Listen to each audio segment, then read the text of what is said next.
14T Pro after a couple of days of usage.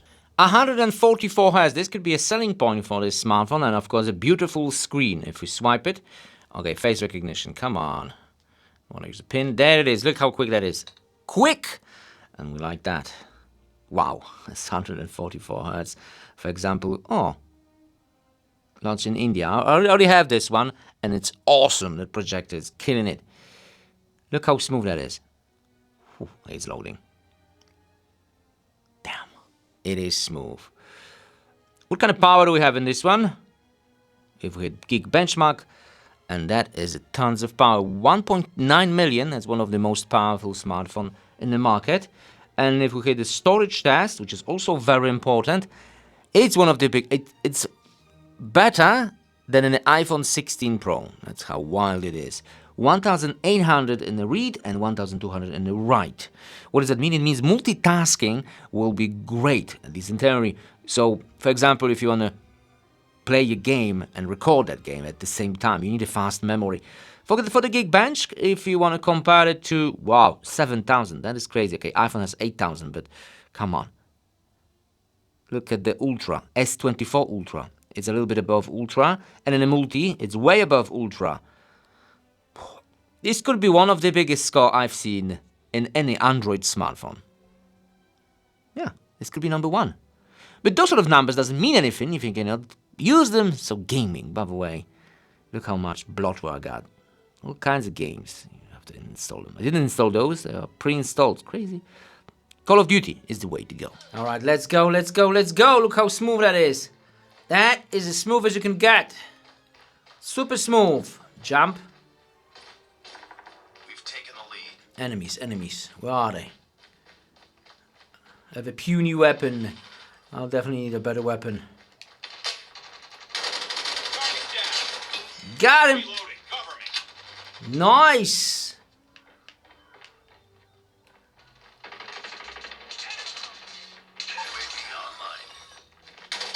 Ah. Haha. Dead by dawn. Dead by dawn. Got him. Repeat, UAV recon is standing by. Oh, I went too far. I went too far, but gaming is fun. I love the screen. Look at the quality. Let me just play something. How sick is that? That OLED screen is killing it. And the smoothness. You will laugh, watch videos on this smartphone. But if we hit the gallery and maybe some photos, but we need the one with the clouds, and edit. Look how quick everything is. Create, and I want to change the sky for the AI. And that is, bam, quick, again. The clouds are super cool, but there's more. There's way more. Look at that. That's very weird. I like this one. Isn't it cool? I think it's super cool. Okay, this one not really, but this one is super cool. I like that. I like that a lot. There's way more. There's Galaxy, Milky Way. Ah, nice. And Dark Moon is also very nice. Look at that. It looks like real. Is it? Oh, yeah, it's a little bit reflective because of the camera and the light which I have in the studio. But it's even a moving one. Damn. Damn. I'm impressed. I am very impressed. For example, that building, we can erase it. And that was, wow, that was quick. Okay, I can see a little bit of shadows here and there, but that's added cloud. You still see a little bit of that, a little bit of shadow. But anyway, that's the AI, and that's the camera. And the camera it is. Let's close a look. This smartphone can record all the way to 4K 60 frames per second, but if you want to switch lenses during recording, you have to be in 30 frames per second. Very wide, and looks nice. Look at the clouds. Switching lenses is a little bit jittery, but that's okay. We do have tons of zoom, so you can spy on people if you wanted to. Oh, did I left my keys? I didn't. Video stabilization. Quick! And if you want to vlog from this smartphone, this is how it's going to look like. Nice.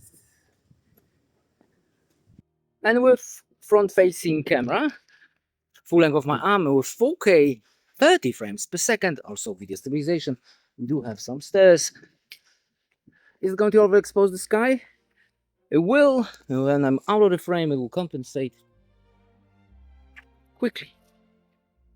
There is no autofocus, but that's okay. It's still a sharp image. Photos? In photos, usually like any other smartphone, it's a little bit oversaturated. There's only a couple of smartphones in the world which keeping the colors at the correct level. This is not the case. But in the selfie, has tons of details and very nice color. Look at the blur effect. I like that a lot. The selfie in good light conditions.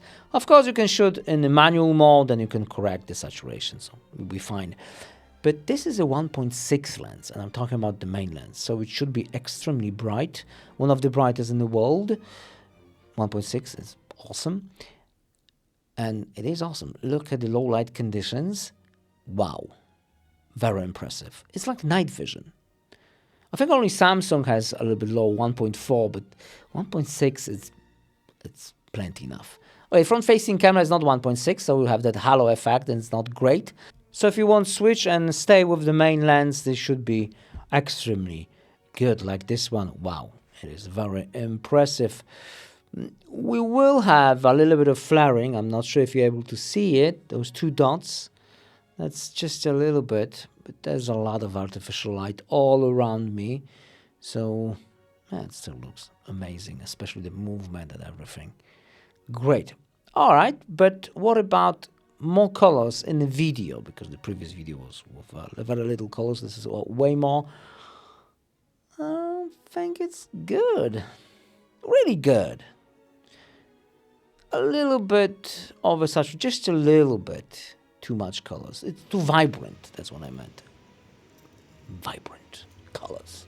Battery life? Well, it all depends how you use your smartphone. I'm usually in the performance mode, that's why I'm benchmarking and stuff in the most powerful mode, but it will drain your battery faster. It's at 17 hours. I will have 70% of the battery.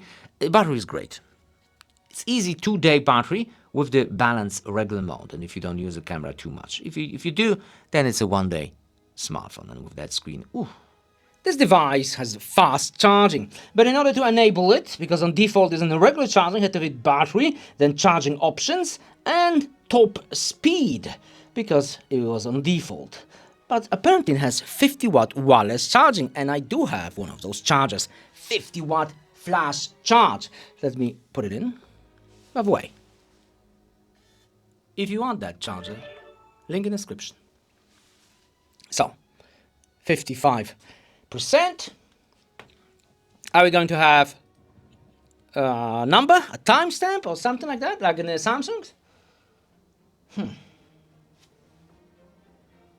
Not really. It says charging 55, so that's like regular charging. I'm not sure why it's not working. By the way, this charger is from Vivo, not Xiaomi.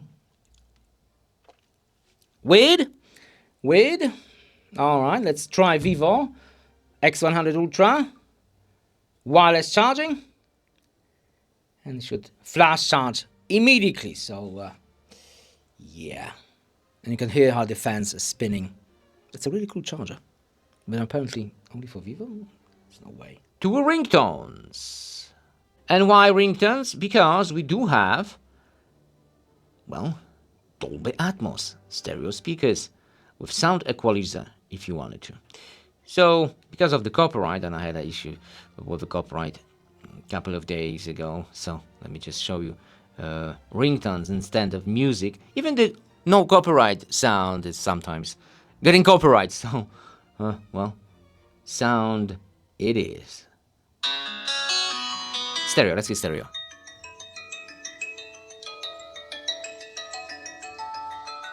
Nice. It's a delicate but powerful sound. These days, most of the manufacturers are concentrating on the camera to give you a maximum camera performance. With this one is not the case. This one is an all-around experience. So they put more effort to a screen, speakers, performance. It's all really good, and especially battery is great and feels very nice in the hand. And the camera is just an add feature, but really good. Not great, but good. So if you don't care too much about video and photo camera all around, then this smartphone is something which you like to have, especially for gamers. I think for gamers it will be awesome, especially with the internal memory, which is fast and great for streaming and gameplay. Yeah, that's what it is. So streaming your gameplay. This is a smartphone for you. And that's all I got. See you next video. Bye.